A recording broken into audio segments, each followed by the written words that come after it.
من اكتر الفيديوهات الغريبه اللي انا ممكن اكون عملتها. انا اصلا ما بعملش فيديوهات، دايما بنزل فيديو وبعد كده اختفي سنتين. بس ده اكتر فيديو باين انه في حاجه المره دي مختلفه يعني. النهارده انا هتكلم معاك عن حاجه ممكن تغير حياتك. وهنا انا بتكلم مع الشباب اللي في الجامعه، بتكلم مع شباب كبيره شويه. لو انت في اخر ثانوي، لو انت في الجامعه عامه، فالفيديو ده ليك. غير كده انت ممكن تسمع بس، التطبيق بتاعه ممكن ياخد منك وقت شويه، او لو سمعته ممكن تطبقه غلط في حياتك، فبالتالي هيغير حياتك بس هيغيرها للأسوأ. فخلينا نتكلم في الموضوع على طول. الشايبة ايس. أم، احيانا بيبقى بيكون حاسس ان في حاجات في حياتك محتاج ان انت تغيرها. ساعات بتحس ان في عايز كل حاجه تتغير كده في يوم وليله يعني، فاهم؟ هي فعلا كل حاجه بتتغير في يوم وليله. اغلب الناس بتقولك ان مفيش حاجه بتتغير من يوم وليله، بس هو الحقيقي ان كل التغييرات اللي بتحصل بتحصل من يوم وليله. ليه؟ لان انت ساعات بتاخد قرار في يوم وليله تغير حياتك كلها. ومن اكتر الحاجات اللي في حياتنا اللي بتشكل مسار حياتنا كله، هي لو انت في ريليشن شيب. وهنا بتكلم لو انت خاطب او لو انت متجوز، الحاجه دي او الشخص اللي انت معاه ده بيغير حياتك كلها. انت بتفضل معاه طول حياتك. فدي من اكتر الحاجات اللي هي بتتغذى على طاقتك.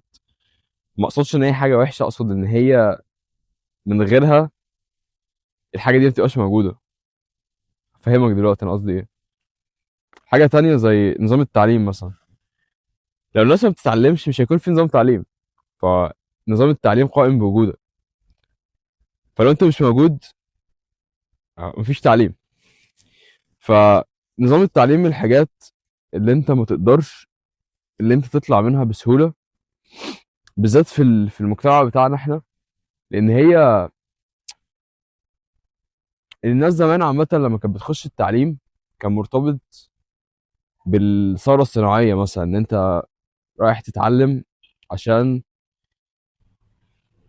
ما تبقاش اياميها فلاح. ما اقصدش كلمه فلاح ان هي حاجه وحشه، اقصد ان انت زمان كان هو ناس معتمده على ان انت تكون فلاح عشان تبتدي تكسب فلوس. واللي انت رايح تتعلم بعد كده عشان تدخل في الصناعه بدل الزراعه. فانت الموضوع ارتبط بالغنى، الموضوع ارتبط باللي انت بقيت شخص احسن. ولكن حاسه في العصر اللي احنا فيه ده دلوقتي، أم، التعليم حاسس ان هو بقى اوفر ريتد بعد المدارس. المرحله بتاعت الجامعه، مرحله الجامعه من المراحل اللي غالبا بتأجل اللي انت تشوف العالم شغال ازاي، او بتأجل اللي انت تشوف الدنيا فعلا عامله ازاي. بقولش اللي انت ما تتعلمش، لان انا هتكلم معاك في الموضوع ده دلوقتي. بس لو انت في جامعه وبتفكر ان انت تاخد جاب يير، بتفكر ان انت تأجل، بتفكر ان انت تعمل اي حاجه من الحاجات دي، فانا بشجعك على كده. ولكن بشروط معينه. لو انت حاطط في دماغك بلان، وعارف انت هتعمل ايه لما تاخد مثلا الجاب دي، او هتعمل ايه لما تأجل، لما تسيب، هقول لك جو فور ات. بس لو انت بتأجل، او انت بتاخد جاب لمجرد اللي انت تاخد جاب وخلاص، مجرد ان انت تقول اللي انت عايز تريح دماغك، فانت في الاغلب مش هتعمل حاجه. فزي ما قلت لك، انا بتكلم مع حد دلوقتي مثلا في جامعه اوريدي، او بتكلم مع حد بيخلص ثانوي. ما بتكلمش مع حد صغير. ان لو انت صغير فانت لازم تتعلم. ان هو التعليم ده مهم، التعليم البيسك بتاع المدرسه ده من الحاجات اللي انت لازم تكون عارفها. من غيرها انت هتبقى غبي، مع احترامي ليك. لحد دلوقتي انا ما جيتش على البوينت، لانه تقريبا في الوقت ده السنه اللي فاتت كنت بفكر بجديه اللي انا اسيب التعليم لمده معينه، وفعلا عملت كده. السنه اللي فاتت جيت في الوقت ده، كنت في الترم الاول في الكليه. كنت عايز اخد جاب من بدري، كنت نفسي اخد جاب سنه، بس انا خدت جاب ترم واحد. وعايز اقول لك ان الترم ده غير فيا كتير، لان هو حطني قدام نفسي وعرفني انا من غير كليه او من غير جامعه انا عامل ازاي. طبعا الموضوع كان سيء يعني، وانا باخد القرار اساسا. موضوع الموضوع كان صعب. انت انت في الكليه مسنود عليها، برستيجك ليه علاقه بالكليه. هقول كده، انت من غير الكليه ولا حاجه يعني، فاهم؟ فقعدت افكر كتير ان انا عايز اخد الجاب ده عشان اركز ان انا اعمل فلوس اكتر. ما اقصدش ان انا اكون بيزنس مان، اقصد ان انا اشتغل عادي في الفتره دي، وفي نفس الوقت اعرف اسافر بره. وبالفعل عملت كده. يعني حاسس ان مفيش ترانزيشن في النص بتقول لك انا عملت ايه. يعني حاسس ان انا ممكن اعمل فيديو تاني الحوار ده. بس اخد القرار نفسه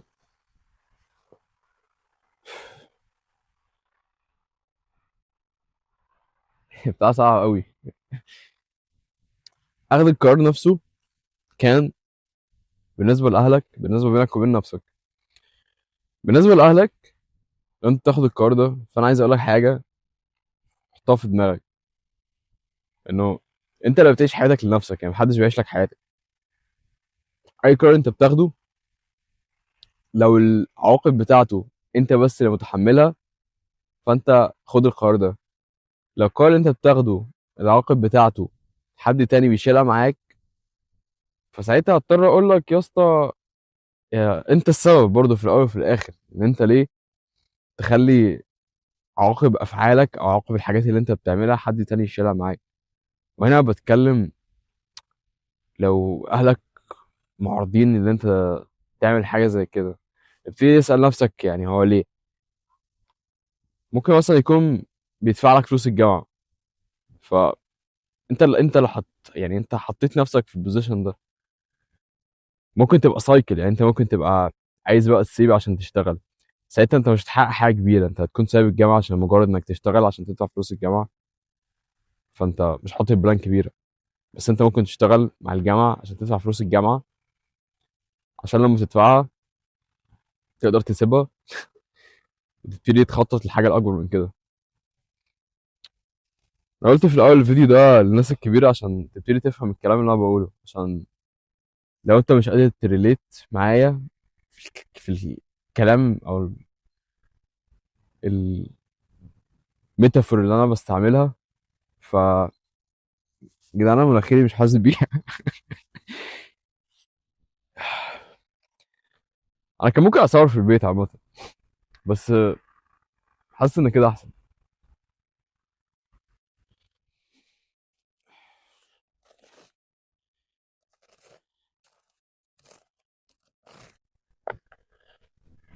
اوه ماي جاد، يا عبط ده. طيب، الفيديو اتقطع وانا بتكلم، بس انا تقريبا وصلت في النص انه ان انت تقدر تاخد القرار لو التوابع بتاعته انت بس اللي بتتحملها. لو التوابع بتاعته مش انت بس اللي بتتحملها، فبالتالي اخذ القرار بيكون صعب. فتبتدي تفكر فيه بتمعن شوية.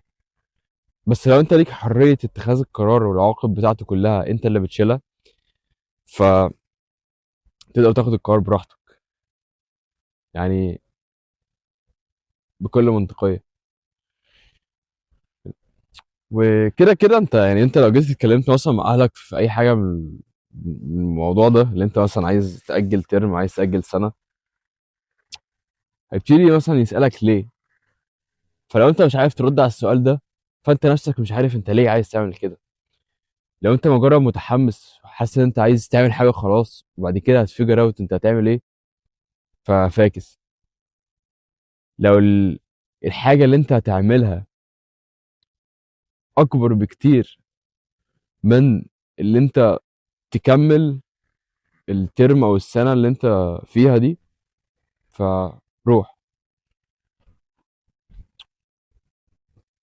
أنا لحد دلوقتي لسه ما اتكلمتش معاك عن الموضوع عامل ازاي بقى لما تيجي تأجل السنة أو تأجل الترم، أنت بتكون حاسس بإيه أساسا؟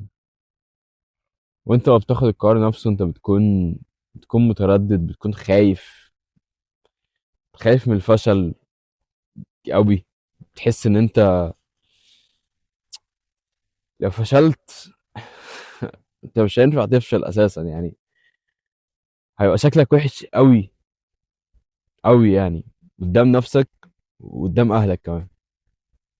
فالموضوع ده موتيفيتيف بس هو دارك موتيفيشن شويه،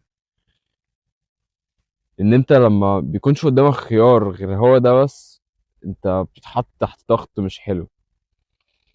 واحيانا الضغط ده بيكون توكسيك لدرجه ان انت بتبتدي تكوب بقى، بتبتدي تهرب، مثلا تبتدي ان انت تنام كتير، تبتدي ان انت تعمل اي حاجه تهرب بيها. لو انت حسيت بكده في وقت من الاوقات، لو انت خدت القرار ده وسبت التعليم سنه او ترم، بس قبلها خططت كويس قوي انت عايز تعمل ايه، عايز تبدأ البيزنس بتاعك وعندك خطة واضحة، واستشرت حد في البيزنس اللي انت عايز تخش فيه ده، في البداية اللي انت عملتها، وقال لك يعني روح انت فعلا كده بالانبوتس اللي انت اديتها له، انت احتمال كبير انك تنجح فيه، فودي ودي وكمان سنة تعالى قول لي انا عملت كذا، هبقى مبسوط قوي.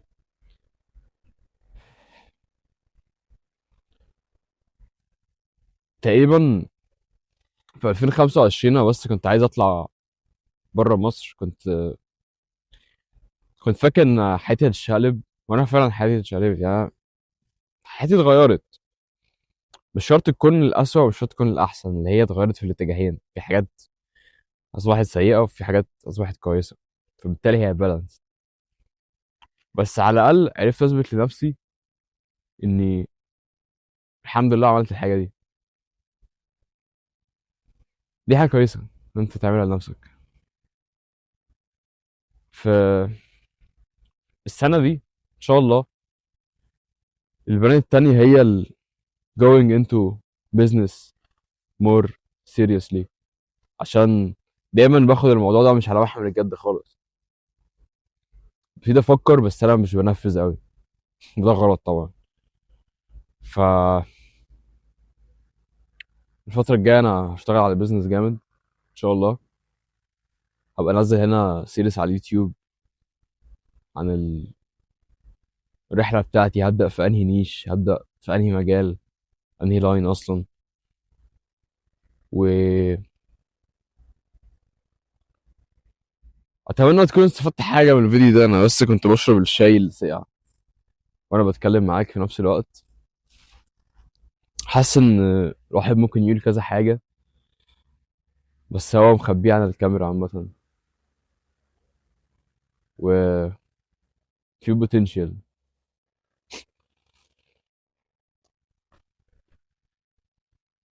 يلا، هقول لك حاجة في آخر الفيديو، اللي انت حياتك انت اللي بتعيشها، محدش تاني يعيشها لك يعني.